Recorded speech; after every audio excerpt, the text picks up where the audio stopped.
நம்ம எல்லாருமே ஒரு அடர்ந்த காட்டு பகுதிக்குள்ளார ஒரு ட்ரிப்பு போகணும், ஒரு அட்வென்ச்சராக ஒரு ட்ரிப்பு போகணும், சும்மா ஒரு த்ரில்லாக இருக்கணும், அங்கே இருக்கிற வைல்டு அனிமல்ஸை நம்ம லைவாக பார்க்கணும். இந்த மாதிரி யானை, சிங்கம், சிறுத்தை அந்த மாதிரி நிறையா நம்ம வைல்டு அனிமல்ஸை லைவாக அதோட வாழ்விடத்திலே பார்க்கணுன்னு சொல்லிட்டு நம்ம நிறைய பிளான் பண்ணுவோம். பொதுவாகவே இந்த மாதிரி போகணும் அப்படின்னா எல்லாரும் எங்கே பிளான் பண்ணி போவாங்க அப்படின்னா இந்த மைசூர் காட்டுப்பகுதி இல்லை அப்படின்னா கேரளா சைடு அப்படின்ற மாதிரி தான் பிளான் பண்ணி போவாங்க. பட் இதுக்கெல்லாம் நம்ம அவ்வளோ தூரம் போக தேவையில்லைங்க. நம்ம சேலத்திலே சும்மா சூப்பராக இந்த மாதிரி இடம் இருக்குது. எப்படி கேரளா, கர்நாடகா அந்த மாதிரி வனப்பகுதியில் உங்களுக்கு எக்ஸ்பீரியன்ஸ் கிடைக்குமோ அதே மாதிரி எக்ஸ்பீரியன்ஸ் உங்களுக்கு இங்கேயும் கிடைக்கும். வாங்க, அது எங்கே, அது எப்படி போகணும் அப்படின்ற கம்ப்ளீட் திங் நாம் இன்றைக்கி இந்த வீடியோவில் பார்க்கலாம்.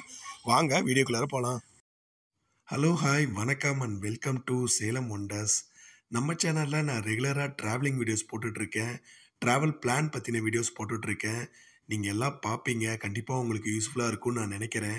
ஒரு ட்ராவல் பிளான் எப்படி நம்ம பிளான் பண்ணுறது, ஒரு ஃபேமிலியாக, ஃப்ரெண்ட்ஸாக இல்லை கப்புள்ஸாக எப்படி ஒரு ட்ராவல் பிளான் நம்ம போட்டு நம்ம போகிறது அப்படின்ற திங் என்னோடய வீடியோவை பார்த்து நீங்களாம் தெரிஞ்சிருப்பீங்கன்னு நான் நினைக்கிறேன். இந்த வீடியோ பிடிச்சிருந்துச்சுன்னா லைக் பண்ணுங்கள், கமெண்ட் பண்ணுங்கள், ஷேர் பண்ணுங்கள். அண்ட் தென் மறக்காமல் நம்ம சேலம் ஒண்டர் சேனலுக்கு சப்ஸ்கிரைப் பண்ணுங்கள். அப்போ தான் எனக்கு ஒரு மோட்டிவேஷனாக இருக்கும். இதே மாதிரி நிறைய பிளேசஸ் போயிட்டு இதே மாதிரி நிறைய ட்ராவல் பிளான் நம்ம சேனலில் அப்லோட் பண்ணுறதுக்கு எனக்கு ஒரு மோட்டிவேஷனாக இருக்குங்க. தமிழ்நாட்டில் ஏற்காடு ரொம்பவே ஃபேமஸுங்க. ஏற்காடு சேலம் மாவட்டத்தில் இருக்குது. ஏழைகளின் ஊட்டி அப்படின்றது ஏற்காடு. ஏற்காடுக்கு உங்களுக்கு பல வழி இருக்குங்க. ஸ்ட்ரெயிட்டாக வந்து சேலம் சிட்டிலேருந்து டேரெக்டாக போகிற ஒரு வழி 22 கிலோமீட்டர் தான் வரும். இல்லை நீங்கள் சென்னையிலேருந்து வரீங்க அப்படின்னா குப்பனூர் வழியாக ஒரு வழி இருக்குது. அது வந்து பார்த்திங்கன்னா உங்களுக்கு ஒரு 35 கிலோமீட்டர் வரும். அது இல்லாமல் புதுசாக இப்போ பெங்களூர்லேருந்து வந்தீங்க அப்படின்னா அங்கேருந்து உங்களுக்கு ஒரு வழி போட்டிருக்காங்க. அந்த வழியை பற்றி தான் நான் இப்போ சொல்லிட்டுருக்கேங்க. நீங்கள் பெங்களூர்லேருந்து வரீங்க அப்படின்னா நடுவிலே பூசாரிப்பட்டி அப்படின்ற ஊர் இருக்குங்க. என்ஹெச் தான் அது. என்ஹெச்லேருந்தே நீங்கள் லெஃப்ட் எடுத்தீங்க அப்படின்னா டேரெக்டாக வந்து தேனிஷ்பேட்டையிலேருந்து இந்த வழி வந்து உங்களுக்கு கனெக்ட் ஆகுங்க. உங்களுக்கு ரோடே வந்து ஒரு ஆஃப் ரோடு எக்ஸ்பீரியன்ஸ் தாங்க கிடைக்கும். உங்களுக்கு நல்லா ஃபுல்லாலாம் உங்களுக்கு வந்து ரோடுலாம் போட்டு கொடுத்துருந்துருக்க மாட்டாங்க. வந்து உங்களுக்கு ஒரு ஆஃப் ரோடு எக்ஸ்பீரியன்ஸ் தான். அந்த அளவுக்கு நல்லா ஒரு சூப்பராகவே இருக்கும். பட் இப்போ தான் ரோடு போட்டிருக்காங்க. இன்னும் கொஞ்ச நாள் ஆயிடுச்சு அப்படின்னா ரோடு கம்ப்ளீட்டாகவே போட்டுருவாங்க. பட் நீங்கள் போகிறீங்க இப்போயாவது பரவாயில்லங்க, இந்த அளவுக்கு ரோடு இருக்குது. நான்லாம் முன்னாடி இங்கே வந்தப்போ இது எப்படி இருக்கும் அப்படின்னா ஒரு ஆறு வந்து கீழே ஓடுது பார்த்தீங்களா, ஃப்ளோ இருக்குது பார்த்தீங்களா, அந்த மாதிரி தான் ரோடே இருக்கும்.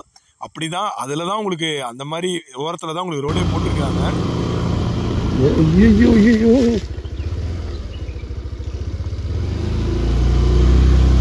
ஐயோ அங்கே பாரு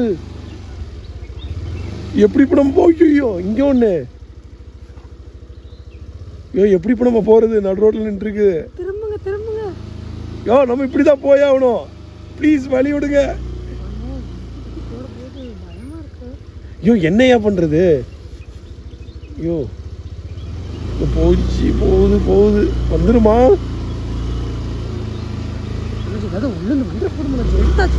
ஐயோ வீடியோ எடுத்தாச்சு இல்லையா, அது அங்கிருந்து தான் வந்துட போதியா? ஹாய் பாய்.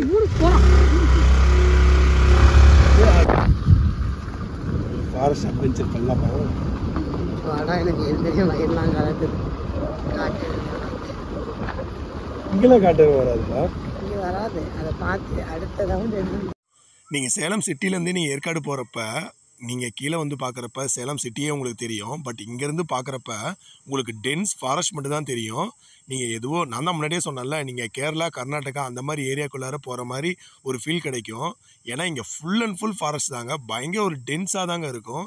ஏன்னா கொஞ்சம் கூட வந்து பார்த்தீங்க அப்படின்னா வச்சுக்கோங்களேன், நீங்கள் சேலத்தில் இந்த மாதிரி ஏரியாவில் தான் இருக்கீங்களா அப்படின்னே உங்களுக்கு தெரியாது. நிறைய பேர்த்துக்கு இதுக்கு தெரியறதே இல்லை. ஏன்னா அவங்க வந்து பொதுவாகவே இந்த மாதிரி ஒரு லொக்கேஷன் அப்படின்னா நாம் வந்து ஒரு கேரளாவோ இல்லை வேறு எங்கேயாவது இந்த கர்நாடகா அந்த மாதிரி இடத்துக்கு தான் போனால் தான் இந்த மாதிரி கிடைக்கும் அப்படின்னு நினச்சிட்டு இருக்காங்க. அதுவும் இந்த மாதிரி ஆஃப் ரோடு எக்ஸ்பீரியன்ஸ் நான் முன்னாடி சொன்ன பார்த்தீங்களா, அதெல்லாம் வந்து இங்கே நம்ம ஏற்காடுலேயே இந்த அளவுக்கு நல்ல ஒரு த்ரில்லாக சூப்பரான எக்ஸ்பீரியன்ஸ்லாம் இங்கேருந்தே நமக்கு கிடைக்குங்க. நீங்கள் ஒரு ½ அன் ஹவர் ஒரு 10 கிலோமீட்டர் நீங்கள் ஹில் ஏறிட்டீங்க அப்படின்னாலே அவ்வளோதான், நீங்கள் ஓரளவுக்கு மேலே டாப்புக்கே வந்துடுவீங்க. அதுக்கப்புறம் இந்த மாதிரி நிறைய எஸ்டேட்ஸ் வந்து இருக்குங்க. இந்த ஃபுல் காஃபி தோட்டம், இந்த மாதிரி மிளகு தோட்டம், மிளகு கொடி, ஆரஞ்சு அந்த மாதிரி நிறையா வந்து இங்கே வந்து கல்டிவேஷன் பண்ணுறாங்க. அந்த அளவுக்கு நல்லா சூப்பராகவே இருக்கும். இது பாருங்கள், இதெல்லாம் மிளகு கொடி. நான் இங்கே வந்து மிளகு வந்து வாங்குறப்ப அது நார்மலாக வந்து நீங்கள் கடையில் போய் மிளகு வாங்குறீங்க அப்படின்னா அது வேறு. இங்கே நீங்கள் ஃப்ரெஷ்ஷாக மிளகு வாங்குறப்ப நீங்கள் அதில் போய்ட்டு ஒரு ரசமோ இல்லை அதில் வந்து நீங்கள் பெப்பரை அரைச்சி நீங்கள் சாப்பிட்றப்ப சும்மா அந்த காரம் இருக்குது பார்த்தீங்களா, அதெல்லாம் வேறு லெவலுங்க, அந்த அளவுக்கு இருக்கும். ஏற்காடு ஃபுல்லாகவே உங்களுக்கு இந்த மாதிரி நிறைய காஃபி எஸ்டேட்ஸ் வந்து அதிகமாக இருக்குங்க. சின்ன ஒரு ஏக்கராலேருந்து 100 ஏக்கரா வரைக்குமே இந்த மாதிரி காஃபி எஸ்டேட்ஸ் வச்சுருக்காங்க. அதுவும் இப்போ நாம் போகிற டைம் வந்து காஃபி சீசனு. உள்ளே இறங்கி நீங்கள் போய் பார்த்தீங்க அப்படின்னா காஃபி வந்து நல்லா பழுத்து அது வந்து காய வைக்கிற ஸ்டேட்டில் வந்து பார்த்திங்கன்னா உங்களுக்கு இருக்கும். நிறைய வேலை செஞ்சுட்டு இருந்தாங்க. நான் வாங்க உள்ளே போயிட்டு காஃபி எஸ்டேட் எப்படி இருக்குது அப்படின்றதும் நம்ம அப்படியே ஃபர்தராக நெக்ஸ்ட் வீடியோவில் காஃபி எஸ்டேட் எப்படி இருக்குன்னு பார்க்கலாம் வாங்க. காஃபி எஸ்டேட்டுக்குள்ளார போகலாம் அப்படின்னா உள்ள காட்டெருமை இருக்குது. நாமளும் ஒரு காஃபி எஸ்டேட்டுக்குள்ளார நுழைஞ்சிட்டோம். உள்ளே நுழைஞ்ச உடனே பாருங்கள், இதுதான் மிளகு கொடி. இப்படி தான் இருக்கும். அந்த பைன் ட்ரீஸ் இருக்குது பார்த்தீங்களா, அதில் அப்படியே மிளகு கொடி இருக்கும். இதுதான் பாருங்கள் மிளகு. இது இன்னும் அப்படியே காயணும், இது பழுத்து அப்படியே காயணும். அதுதான் வந்து பார்த்திங்கன்னா நம்ம வந்து மிளகு பெப்பராக யூஸ் பண்ணுவோம் பார்த்தீங்களா, அதுதான். அப்படியே ஃபர்தராக அப்படியே நான் மேலே போயிட்டு இருந்தேன். நான் மேலே போனேன் அப்படின்னா காஃபி, இதுதான் வந்து காஃபி மரம். ஆக்சுவலாக காஃபி மரம் கிடையாது, காஃபி செடின்னு சொல்லுவாங்க. ஏன்னா அது வந்து பல வருஷம் மரமாகவே இருக்குங்க. 5 வருஷம் 10 வருஷமாகவே இருக்கும். அதை வந்து வெட்டிகிட்டே இருப்பாங்க. அது கீழே தண்டு பார்த்தீங்கன்னா பயங்கர பெருசாக இருக்கும். பட் அதை வெட்டிகிட்டே இருக்கிறதுனால அது வந்து நம்ம ஹைட்டுக்கு தான் வளரும். ஸோ அந்த மாதிரி இது வந்து ஃபுல் அண்ட் ஃபுல் ஏற்காடு ஃபுல்லாகவே இந்த மாதிரி நிறையா இருக்குங்க. காஃபி எஸ்டேட் தான் ஏற்காடு ஃபுல்லாகவே. ஏற்காடு ஃபில்டர் காஃபியும் பயங்கர ஃபேமஸ்ஸு. இதுதாங்க காஃபி கொட்டை. இதுதான் வந்து காய வச்சு காஃபியாக எடுப்பாங்க. நீங்கள் கொஞ்சம் தூரம் மேலே வந்துட்டீங்க அப்படின்னா நிறையா ஊர் வந்துடும், கிராமம் வந்துடும். இது வந்து கரடியூர் வியூ பாயிண்ட் அப்படின்னு சொல்லிட்டு ஒரு வியூ பாயிண்ட்டு. இங்கேருந்து போனீங்கன்னா ஒரு வியூ பாயிண்ட் வரும். நல்ல ஒரு சூப்பரான ஒரு வியூ பாயிண்ட்டுங்க. அங்கே போகிற வழியில் ஒரு சின்ன ஒரு ஃபால்ஸுமே வரும். நீங்கள் போய் பார்க்குறீங்க அப்படின்னா போய் பார்க்கலாம்.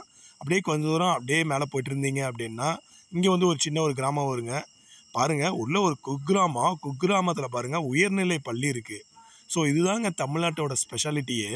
பாருங்கள், ஒரு மலை கிராமம், சேவராயன் மலைத்தொடர்கள் அப்படின்றது ஒரு பெரிய ஒரு மலையே. அங்கே வந்து இந்த மாதிரி சின்ன சின்ன கிராமங்கள் நிறையா இருக்குது.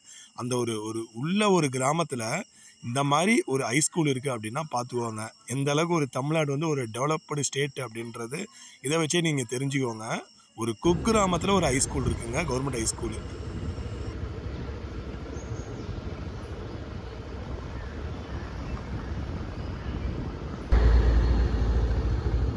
தமிழ்நாட்டோட ஸ்பெஷலே இதுதான். இது ஆக்சுவலாக ஒரு மலை கிராமம், நாகலூர்னு நினைக்கிறேன். ஸோ ஒரு குக்கிராமம், மலை கிராமத்தில் கூட ஒரு ஆரம்ப சுகாதார நிலையம், ஒரு மெடிக்கல் ஃபெசிலிட்டி இருக்குது அப்படின்னா அது நம்ம ஊரில் தான் இருக்கும். இதே வெளியூரில் நீங்கள் போனீங்க அப்படின்னா ஒரு மெயின் சிட்டிஸ்லேயே இந்த மாதிரி ஒரு மெடிக்கல் ஃபெசிலிட்டிஸ் இருக்குமா அப்படின்றது தெரியல, நார்த் சைடு அங்கெல்லாம் போனால். பட் அவங்களாம் வந்து நம்ம ஊரை குறை சொல்கிறது, இப்படி இருக்குது அப்படி இருக்குது அப்படின்னு சொல்கிறது வந்து ஒரு வேடிக்கையாக இருக்குது. அது இதுவே ஒரு சாட்சி தான். ஏன்னா எவ்வளோ ஒரு குக்கிராமத்தில் பாருங்கள் ஒரு ஆரம்ப சுகாதார நிலையம் வந்து எவ்வளோ சூப்பராக மெயின்டைன் ஆகிட்டுருக்கு. சேலத்தில் ரீசெண்டாக பயங்கர மழைங்க, தினைக்கும் அதுவும் நைட்டான மழையாக பெஞ்சிட்ருக்கு. ஸோ அதனால் உங்களுக்கு ஏற்காடுலையுமே நிறையா இந்த மாதிரி சின்ன சின்ன அருவிகள், இந்த மாதிரி சின்ன சின்ன ஸ்ட்ரீம்ஸு, ஓடைகள் அந்த மாதிரி நிறையா இருக்கும். நீங்கள் போகிறப்ப அப்படியே வண்டி நிறுத்திட்டு நான் குளிச்சுட்டு போகணும், சும்மா அப்படியே கை காலெல்லாம் நினச்சிட்டு போகணும் அப்படின்னா போகலாம். பயங்கர ஜில்லுன்னு இருக்கும், அது வேறு விஷயம். பட்டு ஒரு என்ஜாய்மெண்ட்டாக இருக்கும். குழந்தைங்களாம் அதெல்லாம் பார்க்குறப்ப நல்ல ஒரு என்ஜாய்மெண்ட்டாக நினைப்பாங்க. நீங்கள் ஃபால்ஸுக்கு கிளியூர் ஃபால்ஸ்லாம் போகணும் அப்படின்னா கீழே இறங்கி போகணும். பட் இந்த மாதிரி வழியிலே நிறைய ஃபால்ஸ் வருங்க. நீங்கள் சேலத்துலேருந்து வரப்போ வழியிலே நிறைய ஃபால்ஸ் வரும். நான் அந்த மாதிரி நிறைய வீடியோஸ் போட்டிருக்கேன், பார்க்காதவங்க அதை நீங்கள் போய் பாருங்கள். உண்மையாலுமே நல்லாயிருக்கும். இந்த ரூட்டில் வரப்போ நிறைய பில்டிங்ஸ்லாம் பார்க்க மாட்டீங்க. இந்த மாதிரி எஸ்டேட்ஸ் இருக்கும். காஃபி, இந்த மாதிரி மிளகு தோட்டம், ஆரஞ்சு தோட்டம், அந்த மாதிரி தோட்டம் தான் இருக்கும். நடுவில் நிறைய கிராமங்கள் இருக்கும். பட் இந்த மாதிரி பில்டிங்ஸு, ஹோட்டல்ஸு அந்த மாதிரிலாம் நிறைய நீங்கள் பார்க்க மாட்டீங்க. கடைங்களே நிறைய இருக்காது. இது ஃபுல் அண்ட் ஃபுல் வந்து பார்த்திங்கன்னா ஒரு கிராமவாசிகள். இது வந்து எல்லாமே கிராமம் தான். இப்போ நம்ம கடந்து வந்ததுலேயே கிட்டத்தட்ட 20-30 கிராமம், சின்ன சின்ன கிராமம் இருக்குது. ஒரு 10 வீடு 20 வீடு தான் இருக்கும். ஸோ அது வந்து ஒரு கிராமம் அந்த மாதிரி. ஸோ இப்போ நம்ம ஒரு ஏற்காடுக்கு நம்ம பக்கத்தில் வந்துட்டோம். அதனால் இப்போ வந்து கொஞ்சம் ரெசார்ட்ஸ்லாம் ஸ்டார்ட் ஆகுது. பட் அதுவுமே வந்து உங்களுக்கு அங்கே பக்கோடா பாயிண்ட் வியூ போகிற வழியாக இருக்கட்டும், இல்லை சேலத்துலேருந்து ஏற்காடு வருவீங்களா அந்த ரூட்லேயாக இருக்கட்டும், அந்த இடத்துல இருக்கிற மாதிரி இங்கெல்லாம் வந்து அந்தளவுக்கு வந்து உங்களுக்கு ஹோட்டல் ரிசார்ட்ஸ்லாம் இருக்காது. ஸோ இங்கேருந்து வர வழியில் நிறைய வியூ பாயிண்ட் இருக்குங்க. ஏன்னா இது வந்து ஒரு டென்ஸ் ஃபாரஸ்ட்டுங்க. இதுவே நீங்கள் அந்த பக்கம் நீங்கள் சேலத்துலேருந்து வரப்போ நீங்கள் பார்த்தீங்க அப்படின்னா அந்த பக்கம் கீழே பார்க்குறப்ப full and full Salem city தான் தெரியும். பட் இங்கே வந்து full and full tense forest மட்டும் தான் தெரியும். கண்ணு கெட்டின தூரம் வரைக்கும் மலை தொடர்கள் மட்டும்தான் இருக்கும். பயங்கர ஒரு மேகமூட்டமாக இருக்குது. மேலே போன உடனே மழை ஸ்டார்ட் ஆகிடும் போல் அந்த அளவுக்கு இருக்குது. ஸோ அந்தளவுக்கு ஒரு நல்ல ஒரு சூப்பராக ஒரு த்ரில்லான ஒரு எக்ஸ்பீரியன்ஸ் நீங்கள் இந்த ரூட்டில் போகிறப்போ உங்களுக்கு கிடைக்குங்க. நீங்கள் பொதுவாகவே நம்ம வந்து நிறையா யூஸ்வலாக நம்ம எல்லாருமே எந்த வழியில் வருவோம், ஏற்காடு, சேலத்துலேருந்து ஏற்காடு ஏறுவோம், அந்த கோரிமேடு, அசமட்டி வழியாக தான் நம்ம வருவோம். பட் இந்த வழியாக வரப்போ ஒரு டென் ஃபாரஸ்ட்டுக்குள்ளே நீங்கள் வருவீங்க. அந்தளவுக்கு சூப்பரான ஒரு தரமான எக்ஸ்பீரியன்ஸ் இந்த வழியாக வரப்போ உங்களுக்கு கிடைக்கும். அதுவும் உங்களுக்கு லக் இருந்துச்சு அப்படின்னா நிறையா காட்டெருமைகளை பார்க்கலாம். இல்லை தனுஷ்பேட்டைகிட்ட நீங்கள் யானைகளை பார்க்கலாம். இல்லை சம்டைம்ஸ் கரடிலாம் கூட நடுவில் வருங்க. நான் கரடிலாம் பார்த்துருக்கேன். நான் கரடி, ஓனாய் அந்த மாதிரி நிறையா வரும். ஸோ இந்த மாதிரி நிறைய வனவிலங்குகளும் நீங்கள் பார்க்கலாம் இந்த வழியில் வரப்போ. பயங்கரமான ஒரு த்ரில்லிங் எக்ஸ்பீரியன்ஸு. நீங்கள் எப்படி கேரளா, கர்நாடகா அந்த மாதிரி ஒரு வனப்பகுதியில் போகிறீங்க அப்படின்னா எப்படி உங்களுக்கு எக்ஸ்பீரியன்ஸ் கிடைக்குமோ அந்த மாதிரி எக்ஸ்பீரியன்ஸில் நீங்கள் நேராக ஏற்காடு வந்துடலாங்க. ஸோ ஏற்காடு வந்துட்டு அப்படியே ஃபர்தராக நீங்கள் ஏற்காடில் என்னென்ன ஏரியா இருக்குது அப்படின்றது நான் நிறையா ஏற்காடு வீடியோ நம்ம சேனல்லே போட்டிருக்கேன். பார்க்காதவங்க போய் பாருங்கள். ஒரு பட்ஜெட்டாக நீங்கள் ஃப்ரெண்ட்ஸு, ஃபேமிலி, கப்புள்ஸு அந்த மாதிரி நீங்கள் வரணும்னு பிளான் பண்ணுறீங்க, அதுவும் ஒரு ஹில் ஸ்டேஷனுக்கு வரணும்னு நீங்கள் பிளான் பண்ணுறீங்க அப்படின்னா ஏற்காடை விட்டால் நம்ம சவுத் இந்தியாவில் வேறு இடமே கிடையாதுங்க. அந்த அளவுக்கு ஒரு தரமான பிளேஸாக உங்களுக்கு Yercaud. Thank you friends, thanks for வாட்சிங். இந்த வீடியோ பிடிச்சிருந்துச்சுன்னா லைக் பண்ணுங்கள், கமெண்ட் பண்ணுங்கள், ஷேர் பண்ணுங்கள். அண்ட் தென் மறக்காமல் நம்ம சேலம் வண்டர் சேனலுக்கு சப்ஸ்கிரைப் பண்ணிக்கோங்க. Once again thank you friends. Bye பாய்.